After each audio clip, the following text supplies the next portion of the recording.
आप सभी को जय मसीह की। आप सभी का स्वागत है पवित्र बाइबल में। इस वीडियो में हम मत्ती 1 से 5 तक का अध्ययन करेंगे। अब्राहम की संतान, दाऊद की संतान, यीशु मसीह की वंशावली।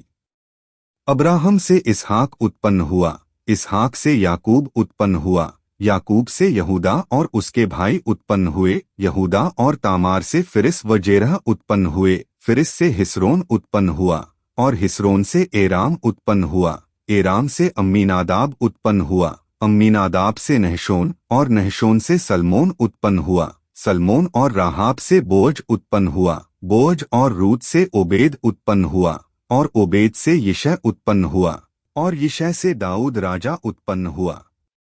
और दाऊद से सुलैमान उस स्त्री से उत्पन्न हुआ जो पहले उरिय्याह की पत्नी थी। सुलैमान से रहबाम उत्पन्न हुआ, रहबाम से अबिय्याह उत्पन्न हुआ और अबिय्याह से आसा उत्पन्न हुआ, आसा से यहोशाफात उत्पन्न हुआ, यहोशाफात से योराम उत्पन्न हुआ और योराम से उज्जियाह उत्पन्न हुआ, उज्जियाह से योताम उत्पन्न हुआ, योताम से आहाज उत्पन्न हुआ और आहाज से हिजकिय्याह उत्पन्न हुआ, हिजकिय्याह से मनश्शे उत्पन्न हुआ, मनश्शे से आमोन उत्पन्न हुआ और आमोन से योशियाह उत्पन्न हुआ और बंदी होकर बेबीलोन जाने के समय में योशियाह से यकुन्याह और उसके भाई उत्पन्न हुए।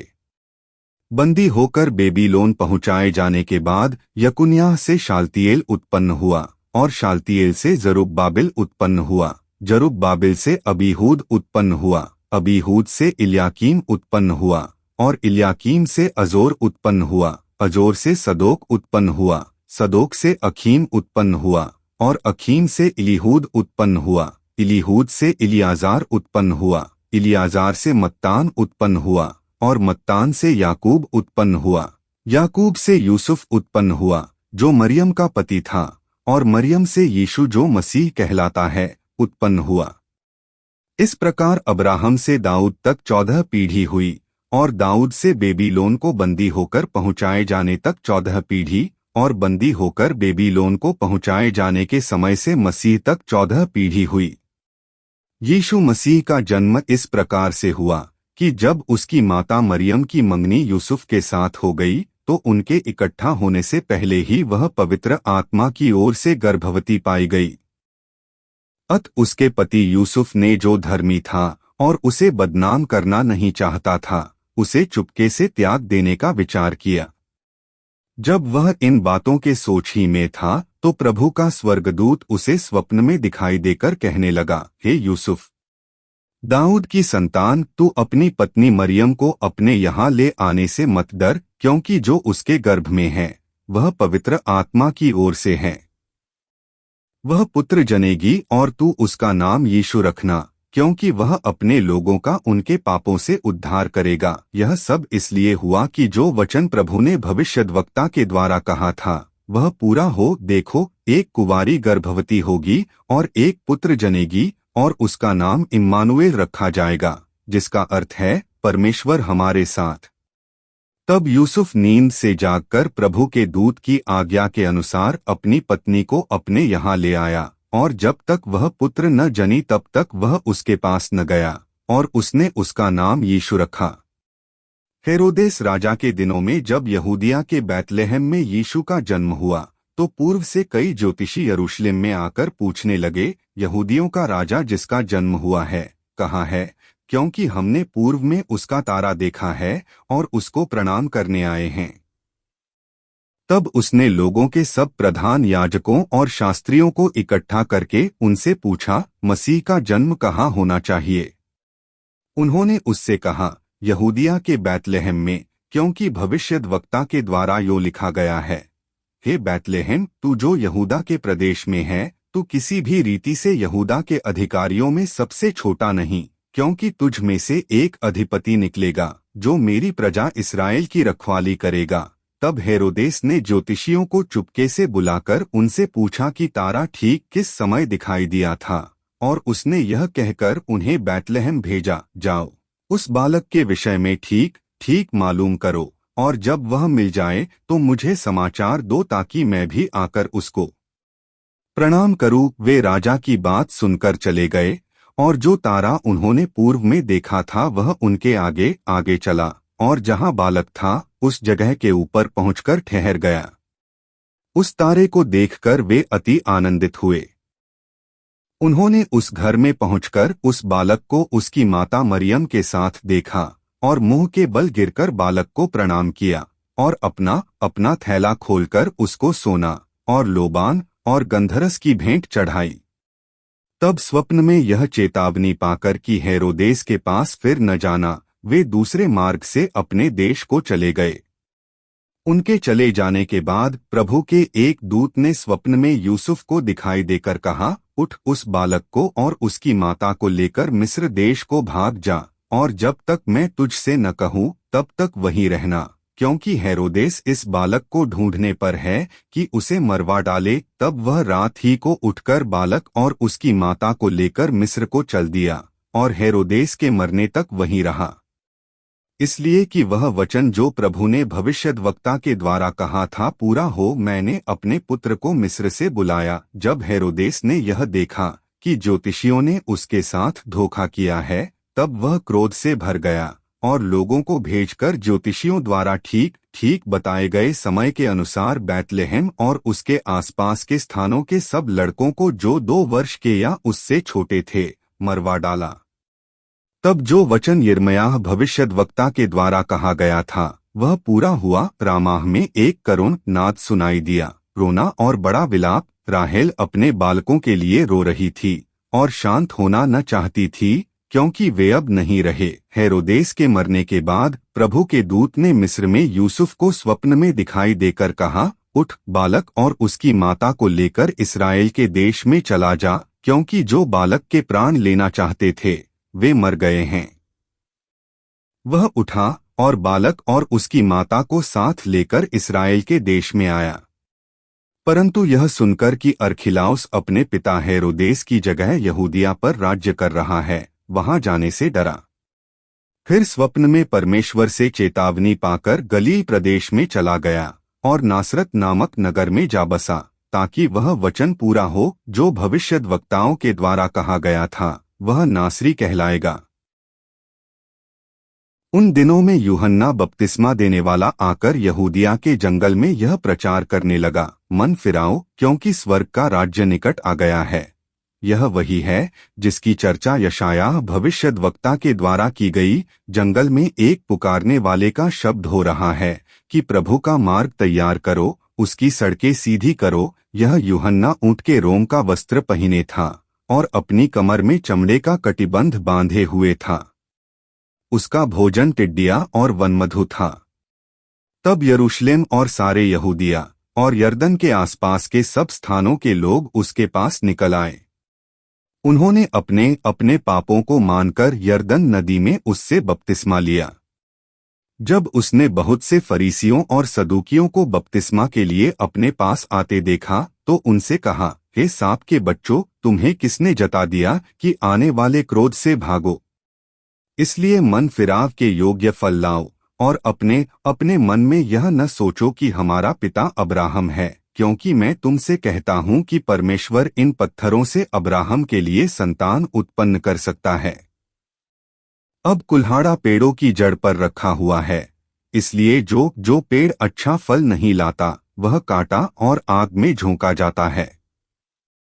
मैं तो पानी से तुम्हें मन फिराव का बपतिस्मा देता हूँ, परंतु जो मेरे बाद आने वाला है वह मुझसे शक्तिशाली है, मैं उसकी जूती उठाने के योग्य नहीं। वह तुम्हें पवित्र आत्मा और आग से बपतिस्मा देगा। उसका सूप उसके हाथ में है और वह अपना खलिहान अच्छी रीति से साफ करेगा और अपने गेहूं को तो खत्ते में इकट्ठा करेगा, परंतु भूसी को उस आग में जलाएगा जो बुझने की नहीं। उस समय यीशु गलील से यरदन के किनारे यूहन्ना के पास उससे बपतिस्मा लेने आया। परंतु यूहन्ना यह कहकर उसे रोकने लगा, मुझे तो तेरे हाथ से बपतिस्मा लेने की आवश्यकता है और तू मेरे पास आया है। यीशु ने उसको यह उत्तर दिया, अब तो ऐसा ही होने दे, क्योंकि हमें इसी रीति से सब धार्मिकता को पूरा करना उचित है। तब उसने उसकी बात मान ली। और यीशु बपतिस्मा लेकर तुरंत पानी में से ऊपर आया और देखो, उसके लिए आकाश खुल गया और उसने परमेश्वर के आत्मा को कबूतर के समान उतरते और अपने ऊपर आते देखा। और देखो, यह आकाशवाणी हुई, यह मेरा प्रिय पुत्र है, जिससे मैं अत्यंत प्रसन्न हूँ। तब आत्मा यीशु को जंगल में ले गया ताकि इब्लीस से उसकी परीक्षा हो। वह 40 दिन और 40 रात निराहार रहा। तब उसे भूख लगी। तब परखने वाले ने पास आकर उससे कहा, यदि तू परमेश्वर का पुत्र है तो कह दे कि ये पत्थर रोटियां बन जाएं। यीशु ने उत्तर दिया, लिखा है, मनुष्य केवल रोटी ही से नहीं परंतु हर एक वचन से जो परमेश्वर के मुख से निकलता है जीवित रहेगा। तब इब्लीस उसे पवित्र नगर में ले गया और मंदिर के कंगूरे पर खड़ा किया और उससे कहा, यदि तू परमेश्वर का पुत्र है तो अपने आप को नीचे गिरा दे, क्योंकि लिखा है, वह तेरे विषय में अपने स्वर्गदूतों को आज्ञा देगा और वे तुझे हाथों हाथ उठा लेंगे, कहीं ऐसा न हो कि तेरे पांवों में पत्थर से ठेस लगे। यीशु ने उससे कहा, यह भी लिखा है, तू प्रभु अपने परमेश्वर की परीक्षा न कर। फिर इब्लीस उसे एक बहुत ऊंचे पहाड़ पर ले गया और सारे जगत के राज्य और उसका वैभव दिखाकर उससे कहा, यदि तू गिरकर मुझे प्रणाम करे तो मैं यह सब कुछ तुझे दे दूंगा। तब यीशु ने उससे कहा, हे शैतान, दूर हो जा, क्योंकि लिखा है, तू प्रभु अपने परमेश्वर को प्रणाम कर और केवल उसी की उपासना कर। तब शैतान उसके पास से चला गया और देखो, स्वर्गदूत आकर उसकी सेवा करने लगे। जब उसने यह सुना कि यूहन्ना बंदी बना लिया गया है तो वह गलील को चला गया और वह नासरत को छोड़कर कफरनहूम में, जो झील के किनारे जबूलून और नप्ताली के देश में है, जाकर रहने लगा, ताकि जो यशायाह भविष्यद्वक्ता के द्वारा कहा गया था वह पूरा हो। जबूलून और नप्ताली के देश, झील के मार्ग से यरदन के पार, अन्य जातियों का गलील। जो लोग अंधकार में बैठे थे उन्होंने बड़ी ज्योति देखी, और जो मृत्यु के देश और छाया में बैठे थे उन पर ज्योति चमकी। उस समय से यीशु ने प्रचार करना और यह कहना आरंभ किया, मन फिराओ, क्योंकि स्वर्ग का राज्य निकट आया है। गलील की झील के किनारे फिरते हुए उसने दो भाइयों अर्थात शमौन को, जो पतरस कहलाता है, और उसके भाई अंद्रियास को झील में जाल डालते देखा, क्योंकि वे मछुए थे। यीशु ने उनसे कहा, मेरे पीछे चले आओ तो मैं तुमको मनुष्यों के पकड़ने वाले बनाऊंगा। वे तुरंत जालों को छोड़कर उसके पीछे हो लिए। वहां से आगे बढ़कर यीशु ने और दो भाइयों अर्थात जब्दी के पुत्र याकूब और उसके भाई यूहन्ना को देखा। वे अपने पिता जब्दी के साथ नाव पर अपने जालों को सुधार रहे थे। उसने उन्हें भी बुलाया। वे तुरंत नाव और अपने पिता को छोड़कर उसके पीछे हो लिए। यीशु सारे गलील में फिरता हुआ उनके आराधनालयों में उपदेश करता और राज्य का सुसमाचार प्रचार करता और लोगों की हर प्रकार की बीमारी और दुर्बलता को दूर करता रहा। और सारे सीरिया देश में उसका यश फैल गया और लोग सब बीमारों को, जो नाना प्रकार की बीमारियों और दुख में जकड़े हुए थे और जिनमें दुष्टात्माएं थीं, और मिर्गी वालों और लकवे के रोगियों को उसके पास लाए और उसने उन्हें चंगा किया।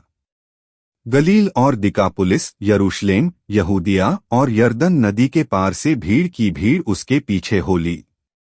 वह इस भीड़ को देखकर पहाड़ पर चढ़ गया और जब बैठ गया तो उसके चेले उसके पास आए और वह अपना मुंह खोलकर उन्हें यह उपदेश देने लगा, धन्य हैं वे जो मन के दीन हैं, क्योंकि स्वर्ग का राज्य उन्हीं का है।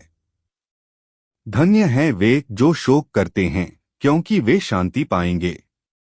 धन्य हैं वे जो नम्र हैं, क्योंकि वे पृथ्वी के अधिकारी होंगे।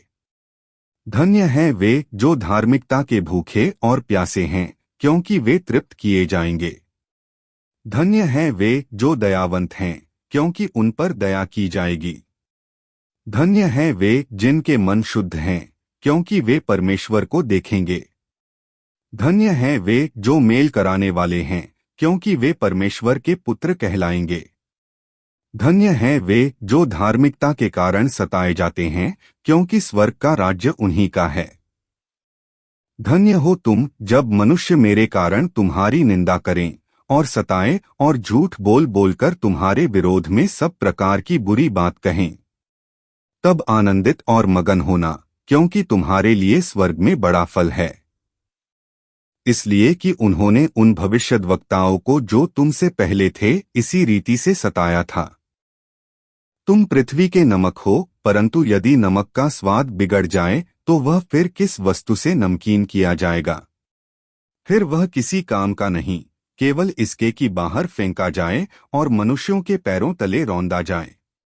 तुम जगत की ज्योति हो। जो नगर पहाड़ पर बसा हुआ है वह छिप नहीं सकता, और लोग दिया जलाकर पैमाने के नीचे नहीं परंतु दीवट पर रखते हैं, तब उससे घर के सब लोगों को प्रकाश पहुंचता है। उसी प्रकार तुम्हारा उजियाला मनुष्यों के सामने ऐसा चमके कि वे तुम्हारे भले कामों को देखकर तुम्हारे पिता की जो स्वर्ग में हैं बड़ाई करें। यह न समझो कि मैं व्यवस्था या भविष्यद्वक्ताओं की पुस्तकों को लोप करने आया हूँ, लोप करने नहीं परंतु पूरा करने आया हूँ। क्योंकि मैं तुमसे सच कहता हूँ कि जब तक आकाश और पृथ्वी टल न जाए तब तक व्यवस्था से एक मात्रा या एक बिंदु भी बिना पूरा हुए नहीं टलेगा।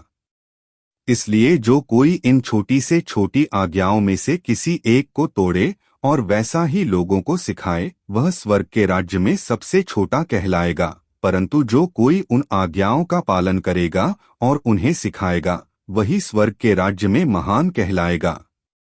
क्योंकि मैं तुमसे कहता हूँ कि यदि तुम्हारी धार्मिकता शास्त्रियों और फरीसियों की धार्मिकता से बढ़कर न हो तो तुम स्वर्ग के राज्य में कभी प्रवेश करने न पाओगे। तुम सुन चुके हो कि पूर्वकाल के लोगों से कहा गया था कि हत्या न करना, और जो कोई हत्या करेगा वह कचहरी में दंड के योग्य होगा। परंतु मैं तुमसे यह कहता हूँ कि जो कोई अपने भाई पर क्रोध करेगा वह कचहरी में दंड के योग्य होगा, और जो कोई अपने भाई को निकम्मा कहेगा वह महासभा में दंड के योग्य होगा, और जो कोई कहे अरे मूर्ख वह नरक की आग के दंड के योग्य होगा।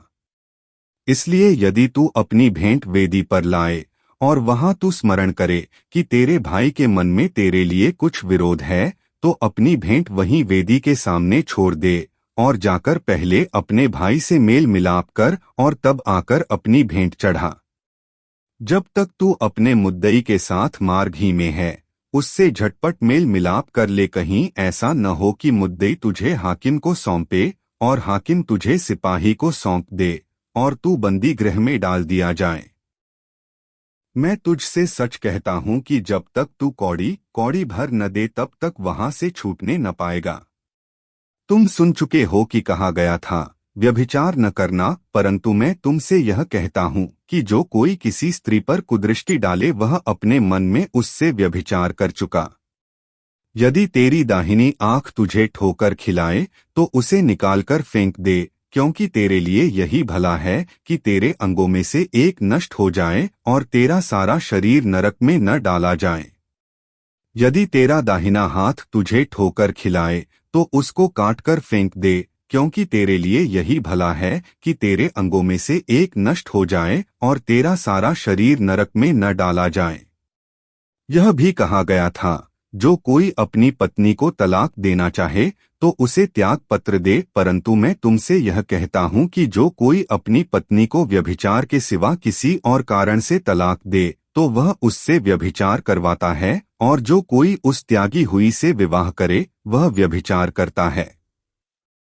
फिर तुम सुन चुके हो कि पूर्वकाल के लोगों से कहा गया था झूठी शपथ न खाना, परंतु प्रभु के लिए अपनी शपथ को पूरी करना। परंतु मैं तुमसे यह कहता हूँ कि कभी शपथ न खाना, न तो स्वर्ग की क्योंकि वह परमेश्वर का सिंहासन है, न धरती की क्योंकि वह उसके पांवों की चौकी है, न यरूशलेम की क्योंकि वह महाराजा का नगर है। अपने सिर की भी शपथ न खाना, क्योंकि तू एक बाल को भी न उजला न काला कर सकता है। परंतु तुम्हारी बात हाँ की हाँ या नहीं की नहीं हो, क्योंकि जो कुछ इससे अधिक होता है वह बुराई से होता है। तुम सुन चुके हो कि कहा गया था आंख के बदले आंख और दांत के बदले दांत, परंतु मैं तुमसे यह कहता हूँ कि बुरे का सामना न करना, परंतु जो कोई तेरे दाहिने गाल पर थप्पड़ मारे उसकी ओर दूसरा भी फेर दे। यदि कोई तुझ पर नालिश करके तेरा कुर्ता लेना चाहे तो उसे दोहर भी ले लेने दे। जो कोई तुझे कोस भर बेगार में ले जाए तो उसके साथ 2 कोस चला जा। जो कोई तुझसे मांगे उसे दे, और जो तुझसे उधार लेना चाहे उससे मुंह न मोड़। तुम सुन चुके हो कि कहा गया था, अपने पड़ोसी से प्रेम रखना और अपने बैरी से बैर।